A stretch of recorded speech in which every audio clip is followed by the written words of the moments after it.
ये लगभग 10 साल पहले की बात है, जब मुझे एक नई नई नौकरी मिली थी और मेरी पोस्टिंग हुई थी पाथोर चंपा गांव में। अब तो स्टेशन का नाम भी बदल गया है, वो मैं आपको नहीं बता सकता। पर जब यह घटना मेरे साथ घटी तब देश आजाद नहीं हुआ था। पाथोर चंपा गांव पश्चिम बंगाल का एक छोटा सा गांव था। रेलवे लाइन खराब होने के कारण सफर करने का सिर्फ एक ही उपाय था और वो थी बैलगाड़ी। गर्मी और ठंडी के मौसम में ज्यादा तकलीफ नहीं होती थी, लेकिन बरसात में और ज्यादा कीचड़ होने की वजह से और बैलगाड़ी के पहिए उसमें फंस जाते थे और गांव वाले हर रोज इस परेशानी का सामना करते थे। इसलिए हम लोग यहाँ पर आ गए। हम यानी मैं और धीमान बिहार में रहता था और हम दोनों ने हमारा सफर एक साथ ही शुरू किया था। हमें बताया गया था कि हमारे रहने की व्यवस्था गांव के एक स्कूल में की गई थी। हमारा काम था गांव के लोगों से बातचीत करना और उनको कूली मजदूर का काम दिलवाना। इससे दो फायदे थे। इससे गांव के लोगों को आर्थिक सहायता मिल जाती थी और हमें मजदूर और कूली मिल जाते थे।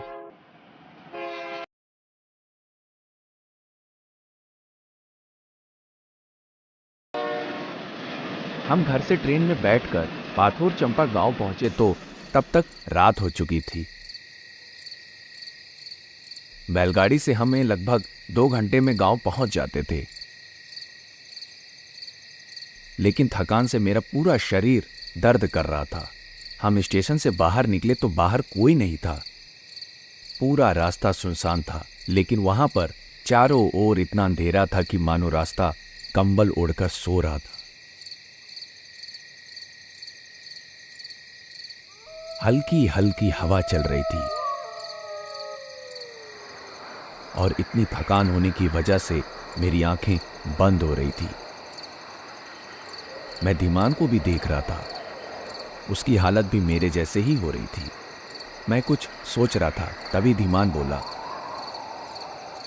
भाई क्या हम आज रात इस स्टेशन पर ही सो जाएं? कल सुबह चले जाएंगे ना? थकान से मेरा पूरा शरीर टूट रहा था। मुझे तो यह भी नहीं पता था कि गांव यहां से कितना दूर था। आगे का रास्ता देखा तो इतना अंधेरा था कि आगे बढ़ने की हिम्मत ही नहीं हो रही थी। अगर मैं अपनी आंखों से ये सब नहीं देखता तो मुझे यकीन भी नहीं होता कि अंधेरा इतना काला हो सकता है। मैं स्टेशन मास्टर के ऑफिस के तरफ गया। टिमटिमाती लालटेन की रोशनी में मैंने देखा कि स्टेशन मास्टर के ऑफिस के बाहर ताला लगा हुआ है। मैंने पूरे स्टेशन पर देखा तो वहां कोई भी नहीं था। मेरी नजर धीमान पर पड़ी। वो थका हुआ था, एक बेंच पर बैठा हुआ था और मैं भी बहुत थक गया था, तो उसके पास जाकर बैठ गया। गर्मी भी बहुत थी। हम खुले आसमान के नीचे बैठे थे, लेकिन यहाँ इतने मच्छर थे। एक रात आप यहाँ बिताएंगे तो मलेरिया से मर जाएंगे। आप इस बारे में क्या सोचते हैं? लेकिन मुझे जवाब नहीं मिला। तो मैं धीमान की तरफ देखा तो मैंने देखा कि धीमान सो गया था और उसके पैर बेंच से नीचे लटक रहे थे। तो मैंने उसको सीधा सुला दिया और ठंडी ठंडी हवा के कारण मुझे भी नींद आ गई। सोए हुए पता ही नहीं कितनी देर हो गई थी, लेकिन मुझे हल्की सी गुनगुनाहट की आवाज आई और मेरी आंखें खुली तो मैंने देखा कि स्टेशन पर बहुत सारे लोग थे। वो लोग ऐसे खड़े थे कि जैसे कि अभी ट्रेन आने ही वाली थी। मैं एक आदमी के पास गया और उससे पूछा, लेकिन उसने कोई जवाब नहीं दिया। ऐसा लग रहा था कि जैसे उसने मेरी बात को अनसुना कर दिया है। मैंने घड़ी में देखा तो सुबह के 3 बजे हुए थे। अचानक से एक रोशनी स्टेशन की ओर आ रही थी और इतनी रात को ट्रेन देखकर मैं हैरान था। खड़खड़ की आवाज सुनकर सभी लोग उठकर खड़े हो गए। तब मुझे कुछ अजीब लगा, क्योंकि सब लोग मुझे ही देख रहे थे। मैंने लोगों से पूछने की कोशिश की, लेकिन किसी ने मेरी बातों पर ध्यान नहीं दिया और फिर अचानक सभी हाथ हिलाकर मुझे बुला रहे थे। मैं भी अचानक से आगे बढ़ने लगा। मेरे पास कोई टिकट नहीं था और मुझे ये भी नहीं पता था कि ये ट्रेन कौन सी थी, और फिर भी मैं आगे ही बढ़ता जा रहा था। तो मुझे लगा कि आगे सिग्नल नहीं मिल रहा होगा, लेकिन मैंने देखा कि वहां पर कोई नहीं था। फिर भी ट्रेन रुक गई ऐसा लग रहा था कि मुझे लेकर ही जाएगा। अब अच्छे से ध्यान देकर सुना तो सब मुझे ही बुला रहे थे। आओ आओ, इधर आओ।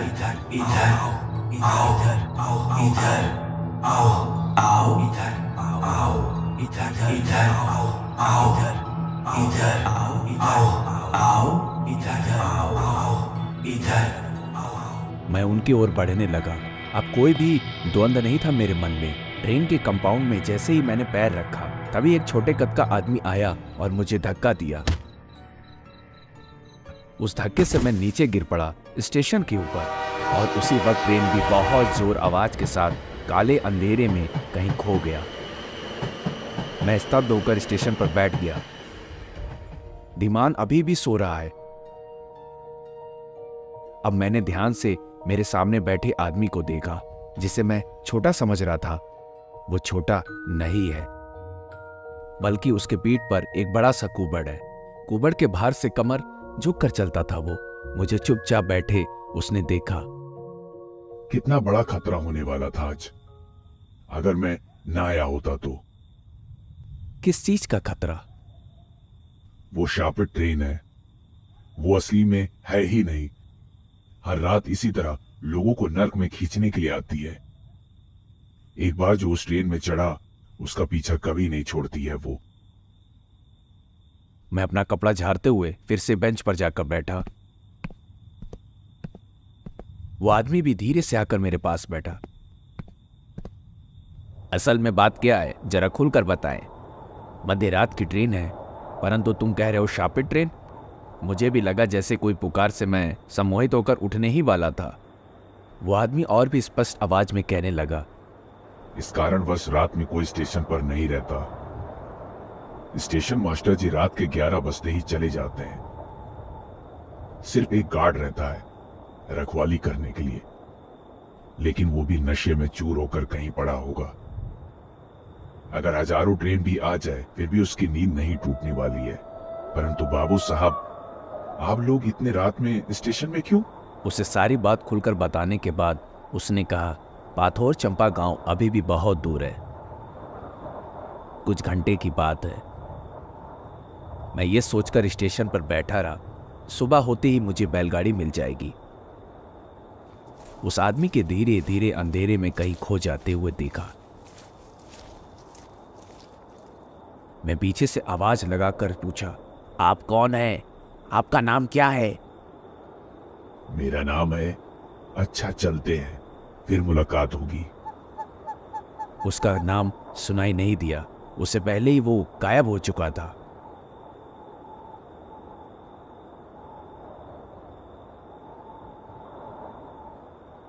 स्टेशन के नल के पानी से मुंह धोकर फिर से बेंच पर जाकर लेट गया। फिर कब नींद छा गई आंखों पर पता ही नहीं चला। नींद टूटा धीमान के बुलाने पर, अब उठ भी जाओ, पराशर आ चुका है। स्टेशन के बाहर जाकर देखा बैलगाड़ी के ऊपर बैठा है एक अधेड़ उम्र का आदमी। हम दोनों को देख जल्दी गाड़ी से उतरकर सब सामान लेकर गाड़ी में रखना शुरू किया। बैलगाड़ी पर बैठे तो हट हट आवाज करते हुए गाड़ी अपने गंतव्य की ओर चलना शुरू किया। कल रात क्यों नहीं आए थे? बाबूजी, रात होने पे ये स्टेशन आना मतलब गांव की बातें हैं साहब। धीमान को कल रात के बारे में नहीं पता था, इसलिए मैं भी उसे कुछ नहीं बोला। गाड़ी इत्मीनान से आगे बढ़ते जा रही थी। चारों ओर प्राकृतिक दृश्य को देखकर ही पता चलता था कि एक पिछड़ा हुआ गांव है। कोई पक्का घर भी दिखाई नहीं दे रहा था। कुछ देर तक चुपचाप चलने के बाद बैलगाड़ी का ड्राइवर ने खुद से बोला, मतलब बाबूजी, कल रात को स्टेशन में कुछ देखा क्या? धीमान ने उत्तर दिया, क्या देखेंगे? असल में रात के 3 बजे एक शैतानी ट्रेन आती है। सुनते ही मेरे पीठ के बीचों बीच एक ठंडी सी लहर दौड़ गई। मतलब कल रात की घटना सच्ची थी, कोई सपना नहीं। सुबह उठकर मुझे सपना जैसे ही लग रहा था। ये ट्रेन का क्या माजरा है? खुद को जितना ही हो सके स्वाभाविक रखते हुए प्रश्न पूछा। वो थोड़ा हिचकिचाते हुए कहा। वो ट्रेन आती है रात को, हाँ, जो मिलता है नरक के दरवाजे तक ले जाता है। जो उस ट्रेन में चढ़ता है वो फिर से प्रेत बन के पृथ्वी में लौट के आते हैं। मुक्ति नहीं मिलती उनको। रोज रात को ये घटना बार बार घटती है। कितने लोगों को ले गया है। ये गांव भी इसलिए पूरा खाली हो चुका है। कुछ परिवार ही रहते हैं सिर्फ। आखिर के कुछ बातें सुनकर सिर पर हाथ देकर बैठ गया। कोई नहीं रहता तो कुली और मजदूर कहाँ से मिलेंगे। जब उसे ये बात पता चली तो उसने कहा, 10-15 घर मिला के पाथर छपा गांव है। यहाँ पे मजदूर कहाँ मिलेगा साहब। स्कूल के जिस घर पे आप लोगों के लिए रहने का व्यवस्था किया है वो घर भी तो आजकल बच्चों की पढ़ाई के लिए इस्तेमाल नहीं किया जाता। बारिश होने पे हम लोग स्कूल पे ही अपना डेरा जमाते हैं। मजदूरों के लिए पास वाले गांव में जाना पड़ेगा। वो सब लेके सोचिए मत। कंपनी का कागज दिखाकर पैसों की लालच में सभी आएंगे। फिर कुछ पल सब चुपचाप बैठे। प्रेत बनकर लौट आते हैं, इस बात का क्या अर्थ है। पराशर ने बोलना शुरू किया। वो बहुत दिन पहले की बात है। कहीं दूर से एक ट्रेन आती थी। रात के 3 बजे स्टेशन पे आके रुकती है। सिग्नल नहीं था। कुछ देर बाद स्टेशन मास्टर सिग्नल दे दिया, लेकिन उन्होंने ठीक तरीके से देखा नहीं था। कुछ ही दूर ट्रेन लाइन टूटी हुई थी। एक भयंकर दुर्घटना में उस ट्रेन की सभी यात्री मारे गए थे।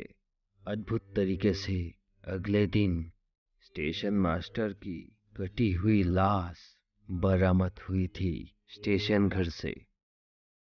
उसके बाद से ही हर रात 3 बजे वो ट्रेन लौट आती है। उसके साथ ही सभी यात्री भी। स्टेशन छोड़ के थोड़ी ही दूर में दुर्घटना स्थल में आके ट्रेन गायब हो जाती है। ये सभी बातें हम लोग सभी जानते हैं, लेकिन कोई भी उस ट्रेन को देखने के लिए बाहर नहीं निकलता। हमारे गांव में एक लड़का था, नाम था राजीव। बचपन से ही वो बहुत साहसी था। एक रात उसको लौटने में बहुत देर हो गया। बैलगाड़ी नहीं मिला था। इतनी रात इतना लंबा रास्ता कैसे आएगा, ये सोचकर स्टेशन पे ही रुकने का सोचा उसने। रात के 3 बजे वही शैतानी ट्रेन लौट के आई। आसपास जो भी आत्माएं थी सभी स्टेशन पे इंतजार कर रहे थे। ये पूरी घटना सुनकर मुझे कल रात की वाकया याद आ गई। कैसे करके वो लोग भी मुझे इशारा करके बुला रहे थे। उसके बाद वो सभी ट्रेन पे चढ़ जाते हैं। ऐसा ही चलता आया है। जो भी उस स्टेशन पे अकेला रहता है उसे भी वो लोग बुलाते हैं। अगर एक बार ट्रेन पे चढ़ गए बस वहाँ से कभी भी नहीं लौट सकते। हमारा राजीव भी लौट के नहीं आया। दिल ही दिल में धन्यवाद दिया उस आदमी को, आखिरी समय पर आकर मुझे बचाने के लिए। काम पर आने से पहले ऐसे अपशगुन भारी बातों से मन विचलित हो गया। यहां आकर कुछ गलती तो नहीं कर बैठा। मुझे गंभीर रूप में देखकर धीमान ने पूछा, क्या हुआ भाई, इतने गंभीर क्यों लग रहे हो। नहीं सोच रहा हूं ये जगह, लेकिन धीमान ने इशारा करते हुए मुझे चुप करवा दिया। फिर कान के पास आकर बोला, यह सब काम ना करने देने का बहाना है। तुम्हें ये सब भूतों की असलियत नहीं पता। फिर इससे ज्यादा कुछ नहीं कह सकता। कुछ देर बाद गाड़ी स्कूल भवन के सामने आकर रुकी और सभी सामान लेकर वो हम लोग अंदर प्रवेश किए। पराशर गाड़ी में बैठकर ही कहने लगा, मैं इसको रख के आता हूँ बाबूजी। बाथरूम में पानी है, नहा लीजिएगा। दोपहर का खाने का चिंता मत करिए बाबूजी, मैं सब बंदोबस्त कर दूंगा। ठंडे पानी से नहाकर मेरा मन एकदम तरोताजा हो गया। पास के किसी घर पर शायद पराशर खाने के लिए बोल रखा था। गरम गरम खिचड़ी और आलू की भाजी के साथ एक महिला घर के अंदर आई। कल रात से कुछ खाना पीना नहीं हुआ था। भूख से पेट के अंदर जैसे आग लग रही हो। सब खाना मानो अमृत जैसा लग रहा हो। जल्दी से खाना खत्म करके घर के अंदर चले गए विश्राम करने के लिए। यहां स्कूल में एक कक्ष मौजूद था। मोटा कंबल बिछाकर सोने का आयोजन किया। सारी रात की थकान और पेट पूजा के बाद गहरी नींद आ गई। सपने में देखा तो वो कुंवड़ आदमी स्कूल के बाहर खड़ा है। स्कूल स्टेशन के एकदम पास मौजूद है। फिर से वो ट्रेन तेज रफ्तार में आ रही थी। स्टेशन का वो आदमी इस बार मुझे घसीटते हुए ले जा रहा था। उसके पीठ की आकृति धीरे धीरे बदल रही थी, मानो उसके पीठ के ऊपर कोई इंसान दुबक कर बैठा है।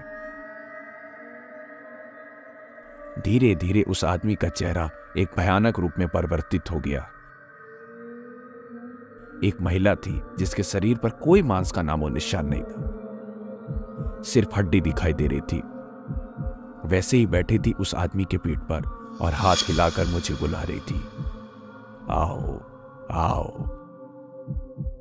तेजी से बढ़ते हुए स्कूल की तरफ आ रही थी। वो तेज रोशनी में सहन नहीं कर पा रहा था। मैंने आंख बंद करके देखी। अब वो औरत उस आदमी के पीठ से उतरकर अपने सीने के बल पर मेरे पास आ पहुंची। डर से मेरे सांसें रुक ही गई थी। ऐसा लग रहा था तब अचानक से किसी ने मेरे मुंह पर पानी उड़ेल दिया। चौंक कर उठकर बैठा तो देखा धीमान मेरे एकदम मुंह के पास झुककर बैठा है। क्या हुआ, कोई बुरा सपना देख रहे थे? जोर जोर से सांस लेते हुए बोला, हाँ बुरा सपना ही देख रहा था। एक गिलास पानी देकर मुझे बताया, कल पूरी रात तुम सोए नहीं थे ना, इसलिए देखे होगे। तुम विश्राम करो, मैं गांव घूम कर आता हूं। सांझ के समय लालटेन की टिमटिमाती हुई रोशनी में बैठने का साहस ही नहीं हो रहा था। रोशनी को देखकर ऐसा लग रहा था अंधेरे उसके पास छुपकर बैठा है। लग रहा था किसी भी क्षण उसे निगल जाएगा। इस गांव में अभी तक इलेक्ट्रिसिटी की कोई व्यवस्था नहीं की गई थी। काम कैसा होगा क्या पता।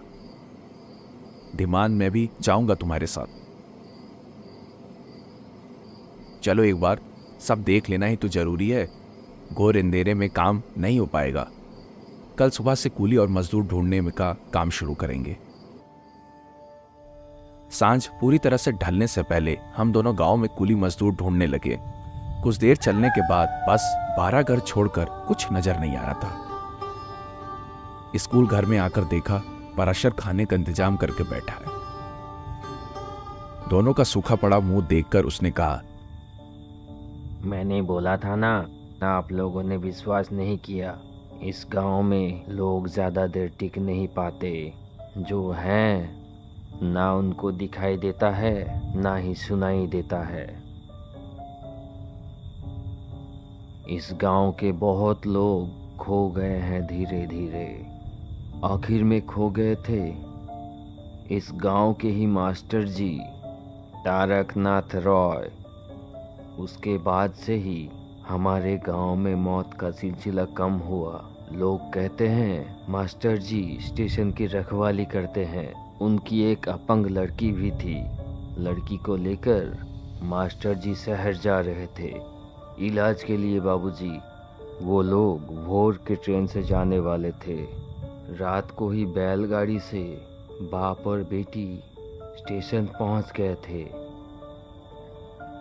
घड़ी ना देखकर गलती से ट्रेन में चढ़ गए। उसके बाद से उनका कोई अता पता नहीं। कोई कहता है कि ठीक उस समय तारकनाथ स्टेशन पे दिखाई देता है, लेकिन अकेले नहीं, अपंग लड़की उसके पीठ पे बैठी रहती है। दूर से देख के कुंवर जैसा लगता है। असल में वो अपनी बेटी को अपने पीठ पे बिठा के घुमाते थे। रात के 3 बजे वो शैतानी ट्रेन अगर कोई गांव वाले को उठा के ले जाए, तारकनाथ अपनी बेटी के साथ वहां आ जाते हैं उनको बचाने के लिए। ये खबर गांव में फैलते ही सभी धीरे धीरे गांव से चले जा रहे हैं। हम लोग कुछ ही परिवार हैं यहाँ, हम कहीं और भी नहीं जा सकते, इसलिए बोल रहा हूँ रात को स्टेशन में मत जाइएगा बाबूजी।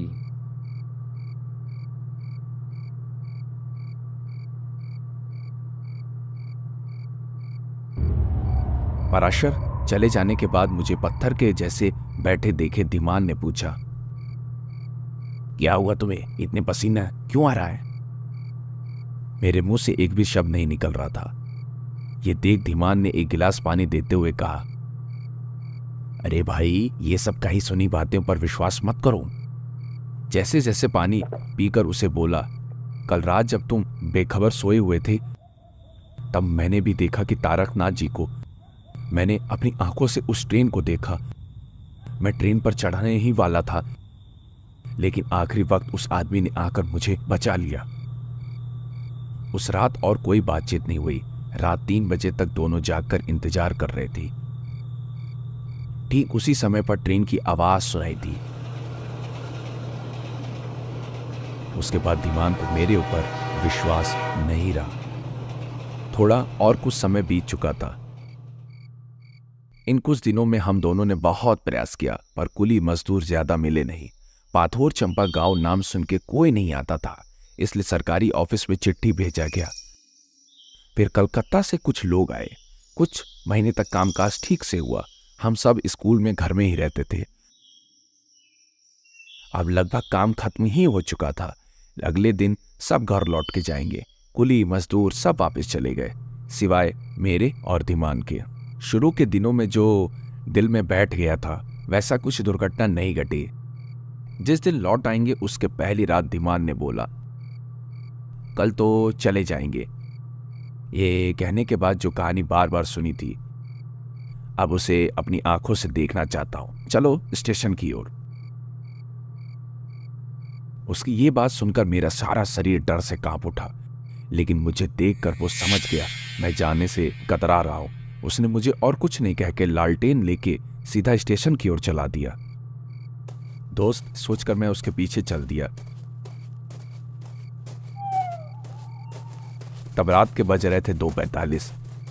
स्टेशन के पास वाले घने पेड़ के नीचे घना कोहरा था। एक एक पल लग रहा था कि जैसे सालों के बराबर। लग रहा था दोनों ही एक दूसरे के दिल की आहट सुन पा रहे थे। ऐसा अचानक कोई फैसला लेना गलत तो नहीं था। तभी एक तेज रोशनी को देखते हुए मैंने धीमान से कहा, देखो वो आ रहा है। फिर से देखा तो न जाने कहां से स्टेशन की जमीन को चीर कर बहुत सारा शरीर हाजिर हो गया था। लग रहा था जैसे ट्रेन का इंतजार कर। जोरों की आवाज के साथ ट्रेन आ पहुंची। पाथोर चंपा गांव स्टेशन के प्लेटफॉर्म से अभी तक सभी यात्री ट्रेन पर चढ़ने लगे। धीमान मेरे कान के पास आकर धीरे से बोल उठा, तारक मास्टर कहां है? हाथ से इशारा करते हुए दिखाया। जमीन के साथ एकदम झुककर चल रहा था एक इंसान। स्टेशन के इस पार से उस पार। उसके पीठ पर उसकी असहाय और अपंग लड़की। उसे ही देखकर लग रहा था ये कुबड़ जैसा। ट्रेन के अंदर से सब यात्री अब हमें बुलाने लगे, आओ आओ इधर आओ।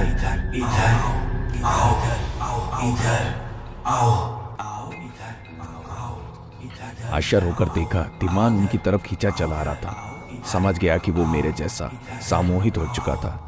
मैंने उसका हाथ पकड़कर खींचा, परंतु वह हाथ छुड़ाकर फिर से ट्रेन के पास आकर धीरे धीरे जाने लगा।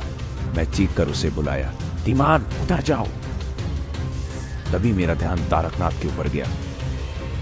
उन्होंने एक कठोर दृष्टि से हमें देखते हुए कहा, सब जानकर भी फिर भी यहां मरने नहीं आ गए।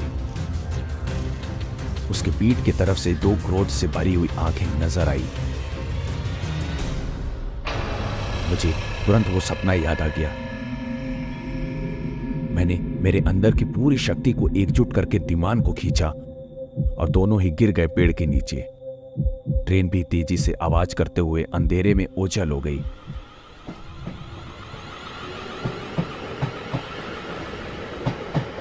दीमान के हाथ पर गहरी चोट लग गई।